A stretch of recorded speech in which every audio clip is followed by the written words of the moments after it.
Today's topic, psychosis, drug-induced psychosis. First and foremost, my name is Pej with Pej Interventions. I'm an interventionist. I'm a recovery coach. I'm a family recovery coach. I try to help people with substance abuse disorder, mental health, sometimes co-occurring disorder. There are many families that reach out to me and they have a loved one that is struggling. I'm getting more and more calls for people that do have psychosis. If you like this channel, first and foremost, please subscribe, like, share it with others, tell people about it.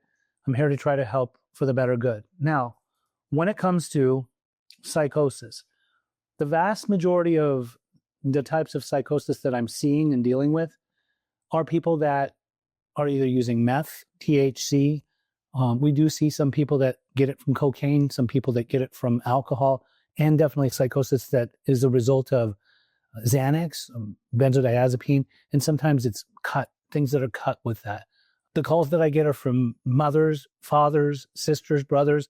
They have a loved one that is running the streets, or that sometimes they're living within their own household and they're not making sense of anything. They are behaving in certain peculiar ways. There's many different signs to seeing that somebody that's in psychosis, with things that they'll say, the way that they'll talk, a lot of paranoia, a lot of paranoid statements.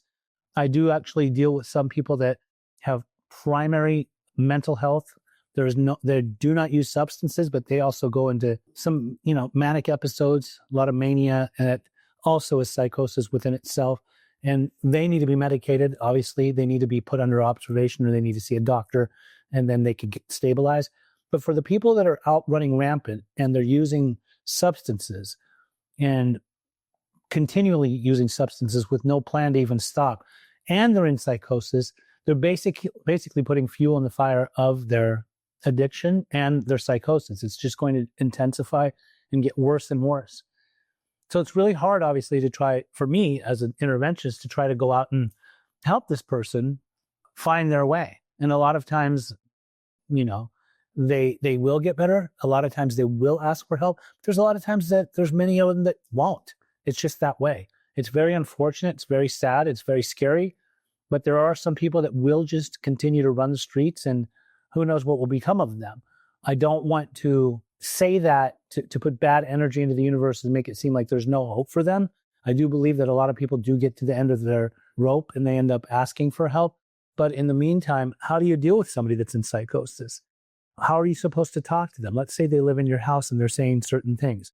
I don't even recommend a lot of times that people ask someone to leave their house when they're in psychosis. I do think the best thing that you could do is get some serious professional help. If you have to get an interventionist or recovery coach or somebody to come out, or people from the community to at least assist you, because they're living under your roof and you don't know what to do and they're unpredictably predictable, or they might do something to put you in harm's way, then definitely I would seek professional help. And then on top of that, sometimes, they will say certain things and they want you to agree with them, or they want you to see it as they see it, or to hear it as they're telling you, right?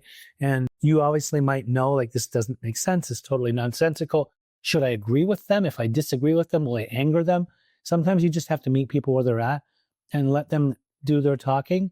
And some will totally disagree with them and try to convince them that they're totally wrong. And some people will actually agree with them because they don't want to make them feel like they're going crazy.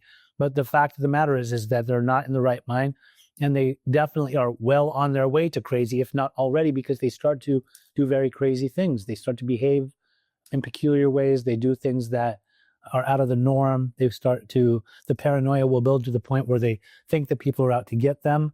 They'll think that there are cameras in the wall sometimes. And I'm not saying all, but some do start to think these things, and they think that there's certain devices that are bugged. And so, these are things to think about. Definitely, how do you want to go about this? This person is not safe for your home. They definitely should be under some kind of observation. Best is to try to get them into a psych hospital, and then eventually into some type of safe environment or home, or somewhere where people that have more professional background to them and are able to work with this type of population, they'd be able to try to help them. And as a recovery coach and as a interventionist, that is my specialty, to try to help people find their way into those types of facilities. If you know somebody that's struggling with psychosis, you could always reach out to me. Also, if you yourself are in psychosis, I know that this is a difficult thing to deal with. A lot of people do call me. They tell me they're in psychosis. So when I try to talk with them, have a conversation with them, I would just like to bring them back to reality based off of some intervention techniques that I know how to do, and then set them in the right direction to actually get the help that they need. Again, if you have someone that's struggling, you could always reach out to us. My number is here on Pej Interventions, 949-751-7761. I would prefer that you text me first and let me know what your name is. And then on top of that, let me know if you have somebody that you know that's in psychosis, and we'll try to assist you. Thank you.